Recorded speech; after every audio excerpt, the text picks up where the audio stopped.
Hello guys, welcome to Siva world. അപ്പോൾ ഇന്ന് നമ്മൾ ഉണ്ടാക്കാൻ പോകുന്നത് പനീർ ദോശ കേട്ടോ. അപ്പം മിൽമയുടെ പനീറാണ് ഞാൻ എടുത്തിരിക്കുന്നത്. അതിലേക്ക് വേണ്ട സാധനങ്ങൾ എന്തൊക്കെയാണെന്ന് വെച്ച് കഴിഞ്ഞാൽ ഇഞ്ചി, വെളുത്തുള്ളി, പച്ചമുളക്, സവാള ഇതൊക്കെ കൂടിയാണ് വേണ്ടത്.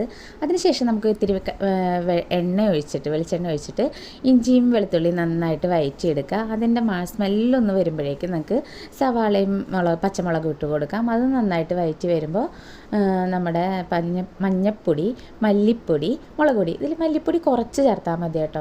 അങ്ങനെ അത് ചേർത്ത് നന്നായിട്ട് വഴറ്റി അതിൻ്റെ പച്ചമണം പോയി കഴിയുമ്പോൾ തക്കാളി ഇടുക. തക്കാളി നന്നായിട്ട് വഴന്ന് വന്നതിന് ശേഷം നമ്മൾ ഫ്രൈ ചെയ്ത് മാറ്റി വെച്ച പനീർ ഇടുക. എന്നിട്ട് പനീറായിട്ട് നന്നായിട്ട് മിക്സ് ചെയ്ത് കൊടുക്കണം കേട്ടോ. നന്നായിട്ട് പനീറിൻ്റെ എല്ലാ ഭാഗത്തേക്കും മസാല എത്തുന്ന വിധത്തിൽ മിക്സ് ചെയ്ത് കുറച്ച് നേരം ഒന്ന് ചൂടാവാൻ വയ്ക്കാം.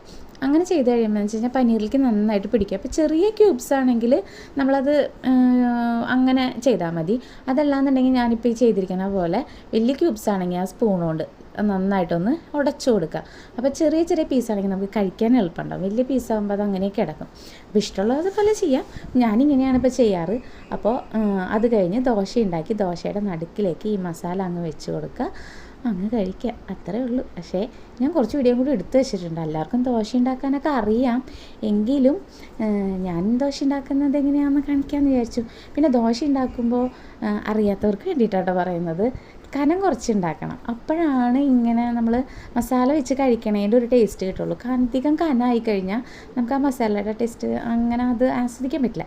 അപ്പം ഇതുപോലെ നന്നായിട്ട് വട്ടത്തിലിങ്ങനെ പരത്തിയിട്ട് നല്ല മൊരിഞ്ഞ് വരണ പാകത്തിനാവുമ്പോൾ എടുക്കണം. അപ്പോൾ അങ്ങനെയാണ് എടുക്കേണ്ടത്. അപ്പം ഈ പാൻ കണ്ടിട്ട് ആരും ഞെട്ടണ്ട.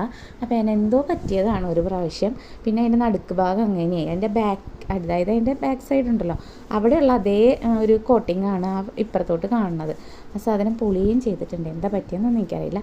അതുകൊണ്ട് തന്നെ ഈ ദോശക്കല്ലിൽ എനിക്ക് മാത്രമേ ദോശ ഉണ്ടാക്കാൻ പറ്റുള്ളൂ. വേറെ ആര് വിചാരിച്ചാലും അതിൽ ദോശ ഉണ്ടാക്കാനോ അല്ലെങ്കിൽ വേറെ എന്തെങ്കിലും അപ്പം ഉണ്ടാക്കാനോ പറ്റില്ല, വിട്ടിട്ടില്ല. ഇതെനിക്ക് മാത്രമുള്ള ഫ്രൈ പാനാണ്. അപ്പോൾ ഇവിടെ ഏറ്റവും കൂടുതൽ അമ്മ വരുമ്പോൾ വഴക്കുണ്ടാവുന്നത് ഇതിനാണ്, ഈ പാൻ മാറ്റാൻ പറഞ്ഞിട്ട്. പക്ഷേ എനിക്ക് ഭയങ്കര ഇഷ്ടമാട്ടോ ഈ പാൻ. ഇപ്പോൾ കണ്ടോ ഞാൻ എന്ത് സിമ്പിളായിട്ട് എടുത്തേന്ന്.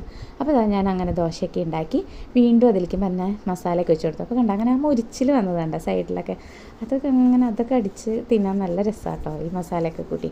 അപ്പോൾ ഇങ്ങനെ വെച്ച് കൊടുത്തിട്ട് നേരെ ദോശക്കല്ലിൽ നിന്ന് എടുത്ത് നമ്മുടെ പാത്രത്തിലേക്ക് സെർവ് ചെയ്യാം.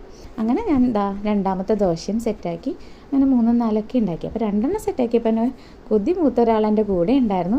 അയാൾ പാത്രം എടുത്തിട്ട് വേഗം പോയി കഴിക്കാനിരുന്നു. അപ്പോൾ ഇനി കഴിച്ചതിൻ്റെ അഭിപ്രായം എന്താ, അവളുടെ ഫേസിൽ തന്നെ കാണാം നല്ല ഇഷ്ടമായിട്ടുണ്ട് ആൾ. അപ്പം തന്നെ ആൾ പപ്പേനെയും വിളിച്ചു വരുത്തി പപ്പയ്ക്കും കൊടുത്തു ഒരു വായ. അത് കഴിഞ്ഞ് പപ്പയും അഭിപ്രായം പറഞ്ഞു. അപ്പോൾ കാണാത്തവരൊക്കെ കണ്ട് ലൈക്ക് ചെയ്യുക, ഷെയർ ചെയ്യുക.